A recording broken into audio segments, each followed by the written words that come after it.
The Meeting for Sufferings report will be introduced by its clerk, Margaret Bryan, and the Britain Uni Meeting Trustees report will be introduced by their clerk, Caroline Nursey, and the Britain Uni Meeting Treasurer, Linda Batten. And I'll ask Margaret to begin when she's ready. The Meeting for Sufferings report for 2019, agreed by representatives in February of this year, is in the documents for this meeting. I hope you've enjoyed reading it. The huge amount of activity it chronicles now seems to be quite distant in the memory, so you also have a short paper about what we have been doing this year. Our first meeting, held in February 2020, fell at a point between regular meetings of yearly meeting trustees. Sufferings in 2019 had enthusiastically endorsed the trustees' strategy for Britain Yearly Meeting, that is to say, a simple church supported by a simple charity to reinvigorate Quakerism. And at this meeting, we had an excellent opportunity to hear of the ways in which this strategy is being worked out. It was a good conversation. As will be plain from the report from the Yearly Meeting's Treasurer, the gap between what Friends want to do and the money available to enable it is wide and growing. So it was instructive also to have a session from the Friends House communications team in which to explore representatives' attitudes to what is, or is not, or should be important Quaker work. Friends were also excited to hear about the programme of the Quaker Council for European Affairs, urging Friends to give their support. The lockdown came only 3 weeks before our next scheduled meeting, and with so much readjustment going on in everyone's lives, the decision was made to cancel April's Sufferings. Arrangements Group, which is made up of the clerk, assistant clerk, and 3 members of Meeting for Sufferings, along with staff, began to grapple with the complex questions posed by this new reality. Sufferings is a huge committee, with 80 to 100 attending each time. This meeting is even bigger. What is the best way to continue our work and worship in these new and continually evolving circumstances? Experience is showing us that in planning for virtual meetings, several aspects need to be kept in balance. It is important to allow time for consideration, but it is challenging to maintain the concentration required for long meetings online. Small meetings can feel like a conversation, but it can be difficult to make a contribution to 100 mainly unseen participants. We know too that while there are many who welcome the greater accessibility afforded by electronic communication, we all miss the different levels of interaction that are possible when meeting in person. We also know from responses by area meetings that clerks across the country are asking themselves whether there are some matters that cannot be discerned in virtual meetings. Initially, in the absence of meeting in April, some reports were circulated for information. Then our approach for the June meeting was to focus on routine business, nominations, prison and court register, Quaker recognised bodies, receipt of other minutes, with draft minutes sent out in advance. And we allowed plenty of time both for worship and for reflection in breakout groups on our experiences of the lockdown. October saw the innovation of our first pre-meeting, which was an opportunity for Quaker Committee on Church and Interfaith Relations to give a presentation in advance of their report to the full meeting.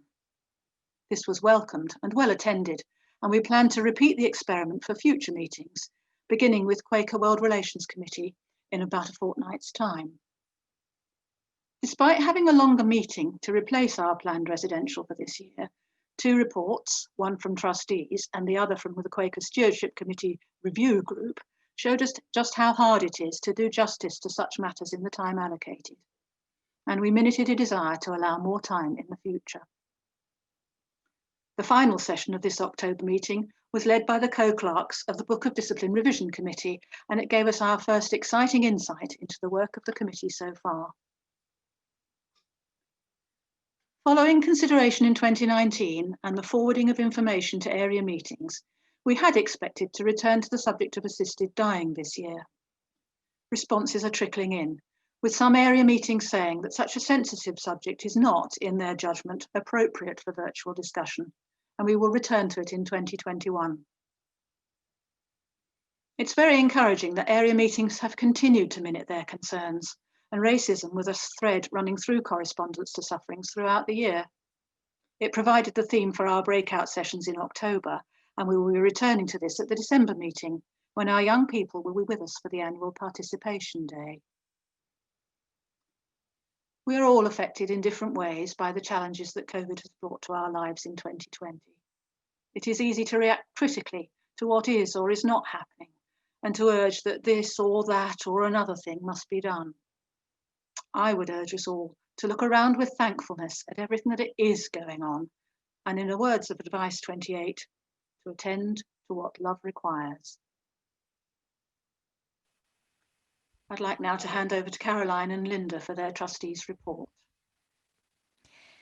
Friends, as Clerk of BYM Trustees, I report to you on what Britain Yearly Meeting did in 2019. But you can read about that, and I hope you will, in the Trustees' Annual Report and Our Faith, Our Work. There's a lot to celebrate, from support to worship and witness in our local meetings, to speaking truth in national fora, to the grants BYM makes, including those to Quaker Council for European Affairs in Brussels and CUNO in Geneva, that take forward our concerns internationally. So, I'll use this introduction to talk about BYM in the time of COVID, to update you on the changes I outlined last year, and to seek your prayerful support and guidance. I'll start with COVID. Back in March, Friends House shut overnight. Staff were furloughed from the quiet company that runs Friends House and Swarthmore Hall, and so were some delivering our charitable activity. Remaining staff set themselves up at home and adapted to a life on Zoom. In our LMs and AMs, we needed different support. How to hold meeting for worship online, how to look after empty meeting houses, and later, how to worship safely face to face. Friends House reopened in September, offering hope to us all, albeit that there are very few lettings.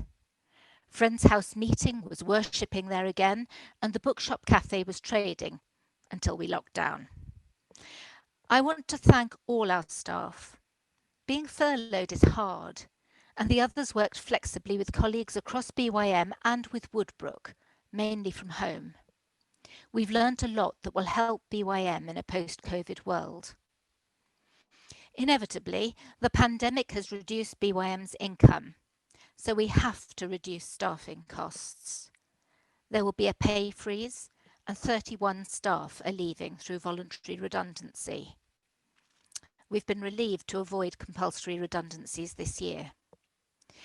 Our Treasurer, Linda Batten, will explain the effects of the pandemic on BYM's financial situation and speak to the 2019 accounts too. Thank you, Caroline. The end of 2019 is a long time ago, but I'd like to give you a brief flavour of what the finances of the yearly meeting looked like then. We ended the year very much as we'd expected, with the exception of legacy income, which was a massive £7 million due to a few unusually large legacies. Historically, income from legacies has varied from under 1 million to over 5 million. So last year's legacy income of over 7 million was truly exceptional, and we know we can't rely on this. Going forward, we need our regular income to match our routine expenditure. Investments are also volatile. In 2018, our investments lost around 2 million in value, whereas last year, 2019, they gained over 5 million in value. In this past year, they've lost some value again, and it's difficult to predict what may happen over the next few months as the pandemic continues and Brexit happens. So the headlines from 2019, our income was 17 million last year, compared to 12 million the previous year. Our expenditure was almost 14 million, compared to almost 13 million the year before. Contributions from living friends and meetings around the country were up slightly on the previous year, at 2.2 million against a budget of 2.3 million. Including the gain in the value of investments, we had a surplus of 8.5 million and carried forward 85.8 million into 2020, compared to 77 million the previous year. Remember, around 50 million of this is in buildings, so not readily available for expenditure. It was a very robust position for us to be in, and means we started the year reassuringly well, given what has happened in these past 9 months. Staff and trustees have been working hard to ensure Britain Yearly Meeting remains a financially secure organisation to continue our Quaker work well into the future. Nevertheless, we expect to end this year with a deficit of at least 3 million, part of which was planned, and around half of which is due to the lack of income from the Quiet Company because of the pandemic. We continue to focus on the necessity of our regular income matching our routine expenditure in future years. One of the things we need from Quakers and meetings around the country is for you to think about how you can best support and sustain Britain Yearly Meeting financially on an ongoing long-term basis. We know that some meetings have less money to give to our Quaker work this year, but we need Friends' long-term giving to increase. I'll now hand back to Caroline to talk about what trustees have been doing. I spoke last year about the changes we thought were necessary, both for financial reasons and to meet the needs of local meetings. We planned to make those changes by the end of 2024. COVID means that we have to move faster and has shown that we can. It must now happen, including a 30% reduction in costs by the end of 2022. Last year, you united with the strategic priorities for BYM the charity that we'd developed with Meeting for Sufferings over the previous year or so. A simple church supported by a simple charity to reinvigorate Quakerism. Supporting Quaker meetings and other groups to be diverse, to thrive and grow. Working with and on behalf of Quakers towards a sustainable and peaceful world. Simplifying structures and practices in our local and national organisation. And all our work must be distinctively Quaker, integrated between Quakers locally, nationally and internationally and within BYM, and well governed. So, what existing or new work best fits within these priorities? QPSW Central Committee will complete its discernment early next year, articulating how we can best carry out God's work on peace and peace building and on climate justice. There are hard choices to be made as we match what we do to our income, and we want BYM staff and grants to support, amplify and complement Friends' local witness across the yearly meeting. The more that Quakers regularly contribute financially, the more we can achieve. Quaker Life strategy is already in place, with meeting-centred support at its heart. At Yearly Meeting 2019, we heard your enthusiasm for a different way of delivering support to meetings, with less done from Friends' house and more nearer to Friends. A month later, we drew on what you said on Ministry from Meeting for Sufferings and on Quaker Life strategy, and, through several deeply centred sessions, discerned that a meeting-centred approach to providing support can deepen our worship and transform our communities.